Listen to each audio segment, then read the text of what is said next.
আপনার বিরুদ্ধে কেউ পুলিশে অভিযোগ করতে যাচ্ছে আর আপনার গ্রেফতারের সম্ভাবনা রয়েছে। এরকম পরিস্থিতিতে গ্রেফতারের হাত থেকে রক্ষা পাওয়ার কি কোনো উপায় রয়েছে?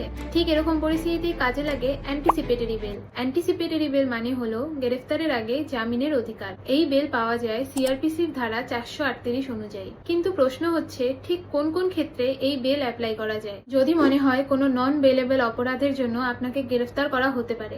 আপনার যদি মনে হয়ে থাকে যে কোনো নন বেলেবল অপরাধের জন্য আপনাকে গ্রেফতার করা হতে পারে, তখন আপনি এই বেলের জন্য অ্যাপ্লাই করতে পারেন। শাস্তি যদি মৃত্যুদণ্ড বা আজীবন কারাদণ্ডের মতো গুরুতর না হয়।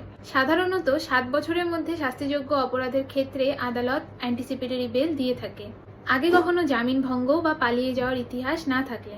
আপনি যদি সবসময় তদন্তে সহযোগিতা করে থাকেন, তাহলে আদালত আপনাকে নিরাপদ আবেদনকারী বলে মনে করবে এবং সেই ক্ষেত্রে বেল পাওয়ার চান্স বেশি থাকে। মামলা যদি মিথ্যে বা উদ্দেশ্য প্রণোদিত হয়, যদি অভিযোগটা হয় হয়রানি, হুমকি বা ব্যক্তিগত শত্রুতা থেকে, তখন আদালত আপনার স্বাধীনতা রক্ষার জন্য আপনাকে অ্যান্টিসিপেটরি বেল দিতে পারে। তাই বলা যেতে পারে নন বেলেবল অপরাধের ক্ষেত্রে আপনার গ্রেফতারের সম্ভাবনা থাকলে এই অ্যান্টিসিপেটরি বেলই হাতকড়া পড়ার আগে আপনার আইনি ঢাল হয়ে দাঁড়ায়।